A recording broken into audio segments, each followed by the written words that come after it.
Change is in the air. I am Joseph, this is Input English. Today let's talk about change. Human beings, people, are very tuned in to change. I think it's hardwired. I think it is built into us and is not learned behavior.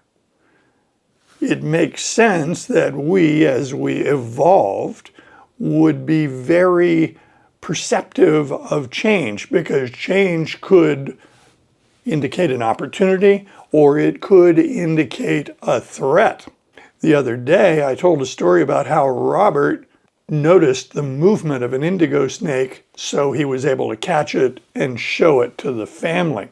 That description is fairly typical of the human experience of catching a glimpse of movement out of the corner of the eye, that is, in the peripheral vision. If this is central vision, this is peripheral vision, and we're very good at detecting movement in the periphery. But this isn't the kind of change that I want to talk about today. I started out with a phrase, changes in the air. So that's a prediction. That's a phrase that indicates that change is going to happen.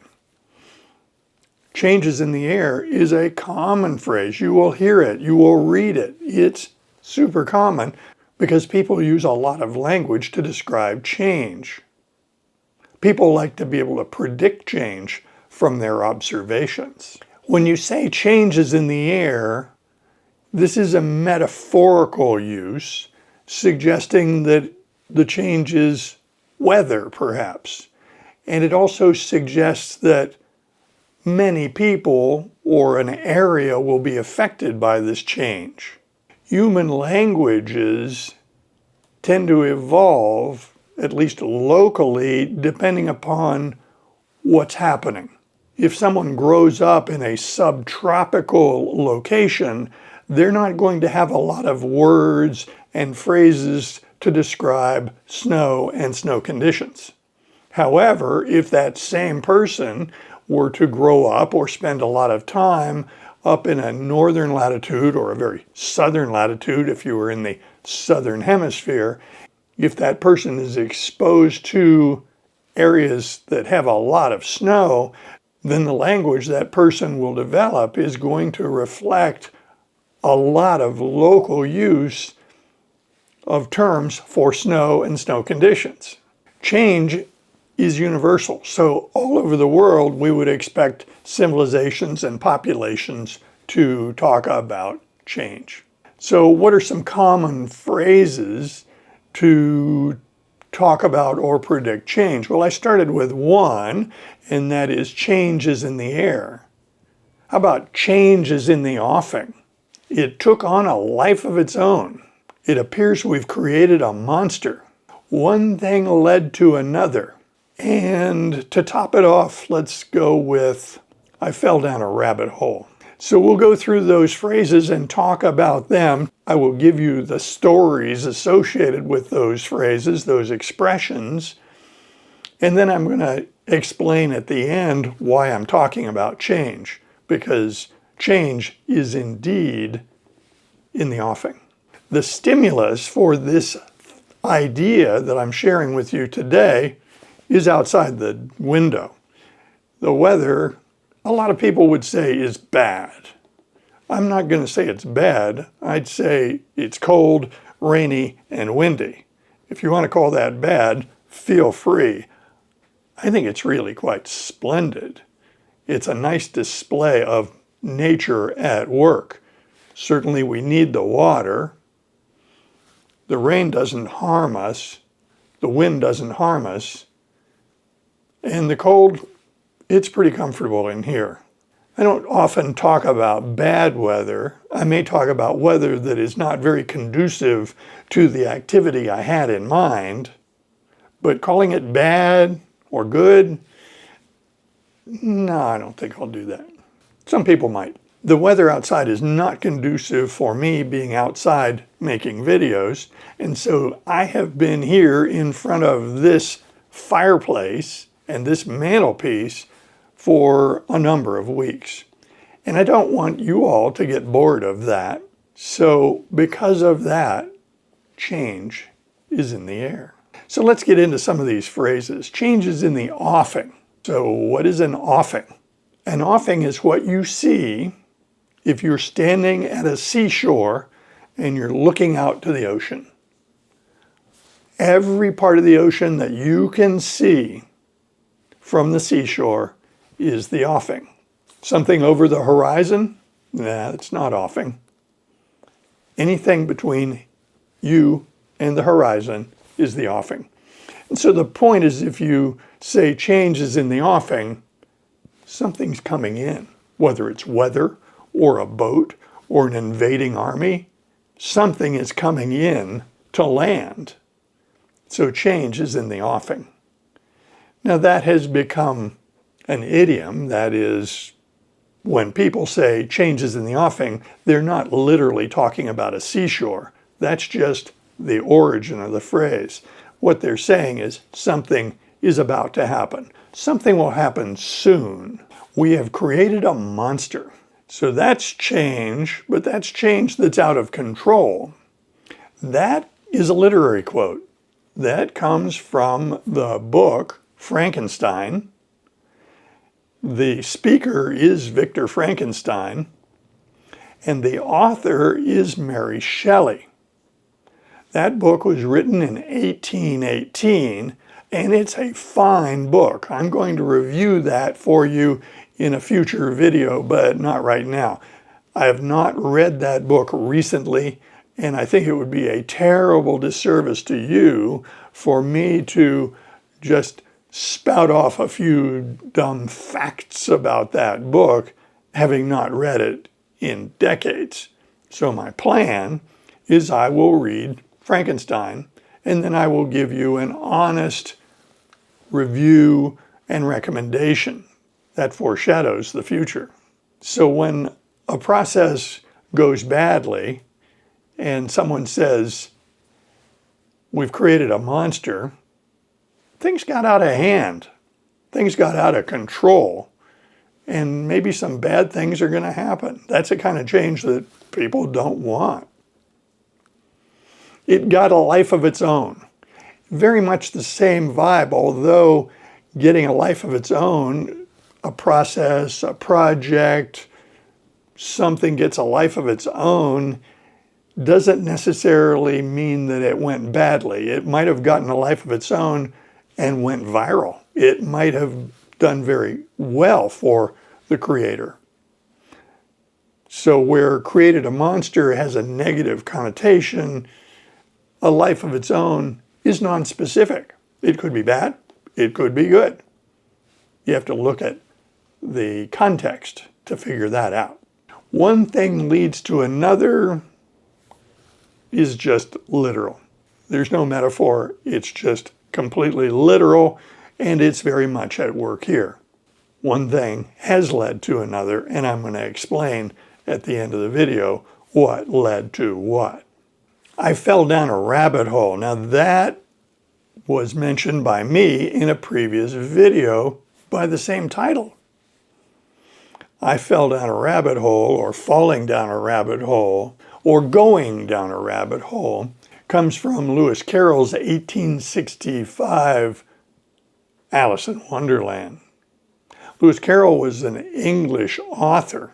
That book has stood the test of time and is popular to this day. It was written for children, and so I can't enthusiastically recommend it for adult readers, although the reading level is fairly easy, and you might choose it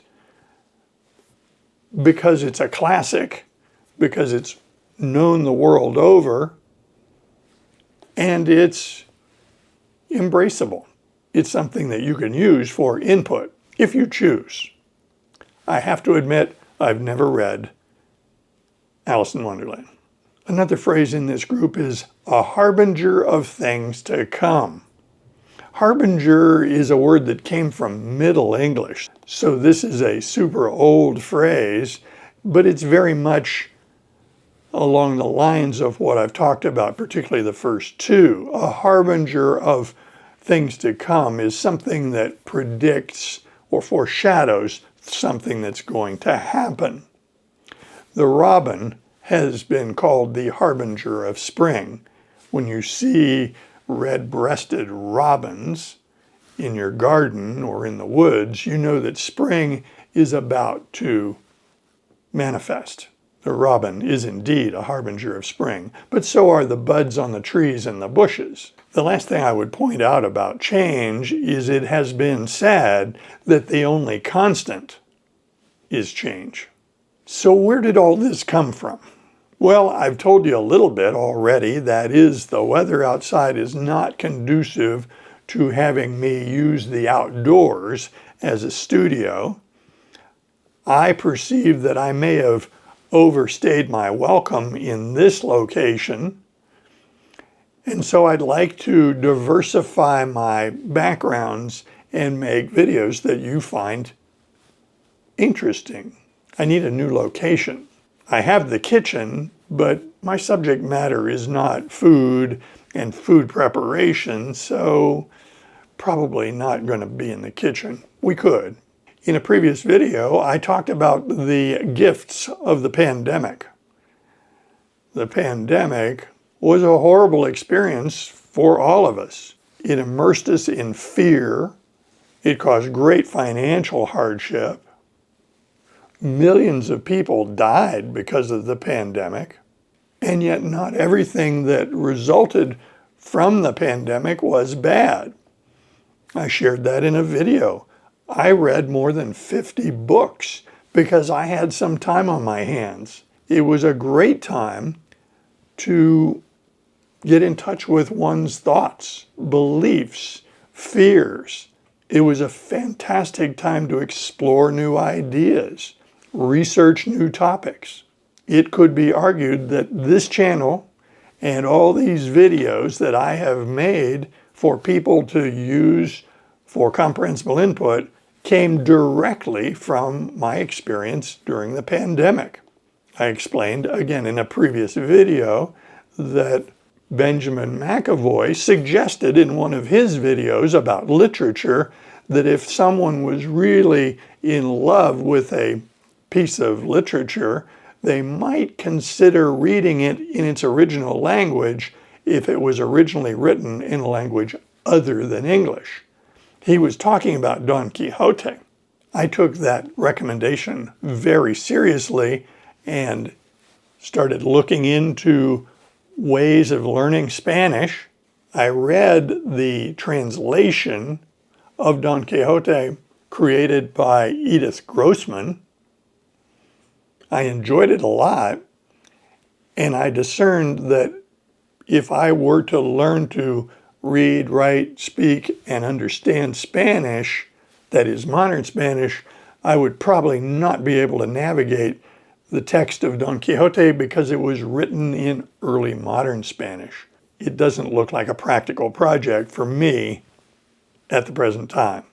That said, I busied myself to learn to speak, read, write, and understand Spanish. These videos grew out of that experience. Another thing that came from the pandemic in this household was clutter. We have a lot of interests. We have gathered a lot of objects, and storage is not unlimited. And so clutter has been a challenge, and now I am tackling that. Now you're going to know that already because of my recent video about Marie Kondo and her book about how to tidy. Well, I have completed Kondo's book, and I have begun the process of tidying up the house. So for those reasons, I am now tidying up the sofa area in the living room so that it will be a good place to film videos. So by now you know that the vibe I am trying to project on these videos is a talk with a friend, and what would be a more natural place to have a talk with a friend than a sofa or a couch. So that's the plan. The couch is being cleared off, the area behind it is being neatened, and shortly I'll be able to shoot videos in that area. One of the things I learned making videos is that the lighting for a house that people use in their day-to-day is not compatible with the hungry video camera needs. A modern video camera wants a lot of light and preferably relatively white light. Now you can make changes in processing to improve the color and brightness of the image, but it's easier to start with good light and work from that as opposed to starting with poor lighting and have to do damage control as you process this video. So I'm in the process of changing the light bulbs in the living area to produce a more white light so that we can make better videos for you. I don't know when this little project is going to be done. It may be a couple of days before I can put that sofa into service as a place to make videos, but it will occur relatively soon. I invite comments below, and if you like videos like this, be sure to click on this one next. See you soon.